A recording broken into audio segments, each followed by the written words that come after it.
telling me his story, and I thought reminded me of Abe Lincoln. He says he was born in a log cabin, raised in a farm, and grew up in the Navy.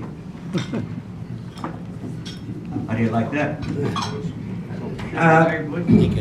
And he actually didn't want to come today because he said I wasn't in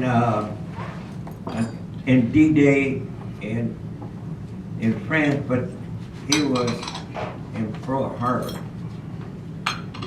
And he was probably one of the first Americans to shoot at the Japanese planes, because the first bomb that hit Hickman, Fort Field, he blew the window where he was, and another guy were sending letters to their parents. They told us to take cover, but they knew where the machine gun nests were, so they took off and jumped in the machine gun nest and started firing at the Japanese Zeros. He felt that, well, he wasn't in Normandy, but he was one of our first heroes.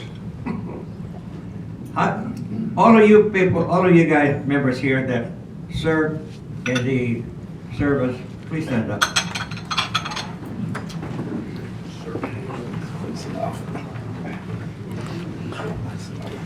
Thank you. Thank you. Thank you for your service. Now, we're going to be a little different today with our speaker. He cannot hear, but he can sure talk. So what I'd like for you to do is, if you have any questions, get a piece of paper and write them and bring them up, and then I'll hand it to him so he doesn't have to go through his translator, his wife. Because he would have to repeat it this way, it cuts down. Anyway, we have, incidentally, we have the speaker and his son's over here. Charles, where are you? Thank you. Thank you. Charles, in case you might wonder what he's doing here, well, he's extending BART through the Marietta area. With no butter, John. Yeah, Not all by yourself. wait till you start Hurry digging up. that- Don't hate me, you guys. Wait till you start digging that tunnel. Okay,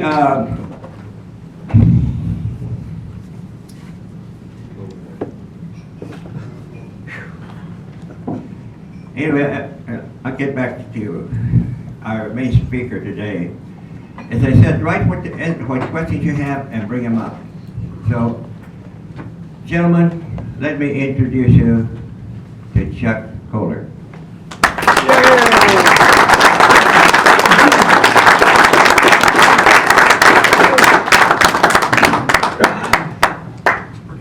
Thank you, Mario. Thank you.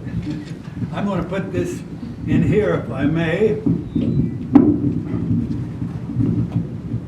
Because if you're going to fight a war, you need both your hands free. And that's about what I get into when I do this. How many of you realize that day before yesterday, Tuesday, was the 73rd anniversary of the D-Day landings on the beaches of Normandy? I think over 150,000 Allied troops landed there on those beaches, and that was the beginning of the end of the battles in Europe. I did not get to participate in that event. I was already involved in the island hopping campaign down in the South Pacific, so I missed out on that one. But for each and every one of us that have served, are serving now, or may serve in the future, there will be at least one particular event, irregardless of what branch of the service you may have been in or where you may have served, that event will stand out more vividly in your mind and in your mind's eye for all the days of the rest of your life, and unfortunately many of the nights. For me, such an event happened over 75 years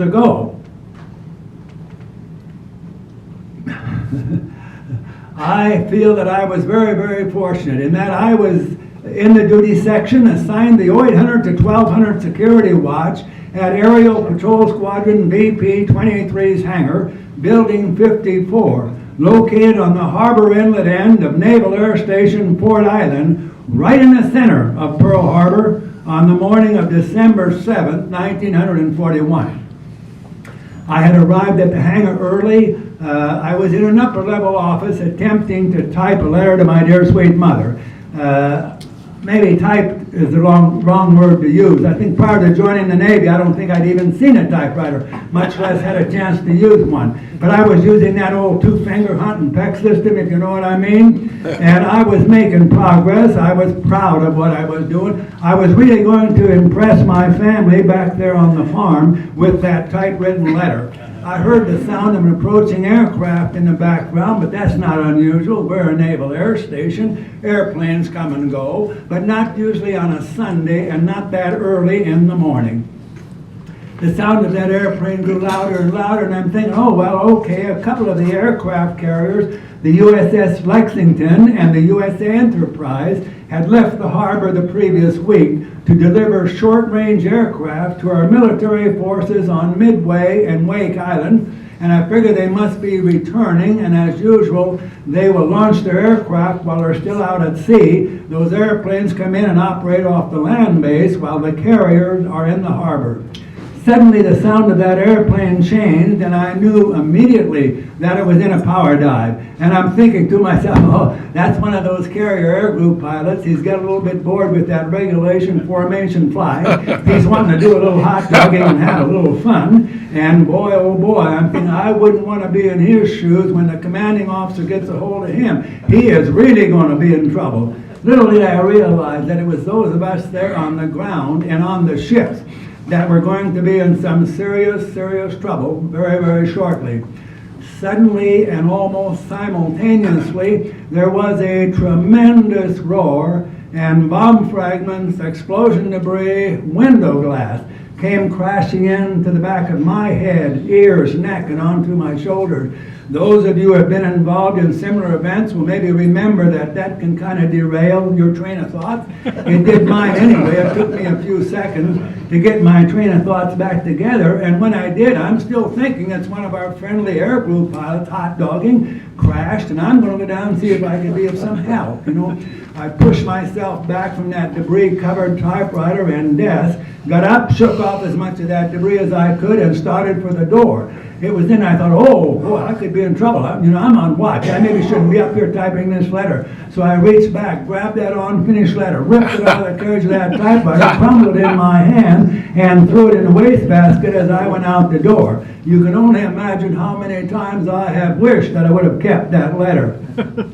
When I got on the lower level, went out through the narrow opening at the unclosed end of that big steel rolling hangar door, the sound of another airplane. I looked up, and here comes this airplane in a steep power dive, and I'm seeing what's looking like blinking or flashing lights on the front, and I'm hearing strange popping and buzzing sounds all about me, but I don't recognize any of them for what they really were. Later I was told that what I thought was blinking or flashing lights was actually machine gun muzzle flashes, and those popping, buzzing, and whizzing sounds that I was hearing were those machine gun bullets striking and ricocheting off the steel hangar door right behind me and off the concrete apron on which I was standing. But since I didn't recognize them for what they were, I didn't consider them any danger to me. My interest was drawn to a big old bomb hanging there on the bottom of the fuselage between the fixed landing gear on that old radial engine Bell dive bomber. Suddenly that bomb released, it wobbled as it began to fall, and that airplane began to pull out of its dive. By the time it had completed its dive and was in level flight, I don't think it was more than 100, 150 feet over my head. It's then that I first saw and recognized that big, round, red insignia there on the bottom of the wing. That, and the fact that he has just dropped a bomb, has convinced me that these are not the friendly fellows I thought they might be, you know. I turned around and hurried back inside the hangar, hoping I could find someone with a key to the ammo shack. All of our guns and ammunition was locked up, and I wanted to get a gun and get at these guys, you know. But as I come in the front door of that hangar that morning, the other guys that I were on duty with were heading out the back door.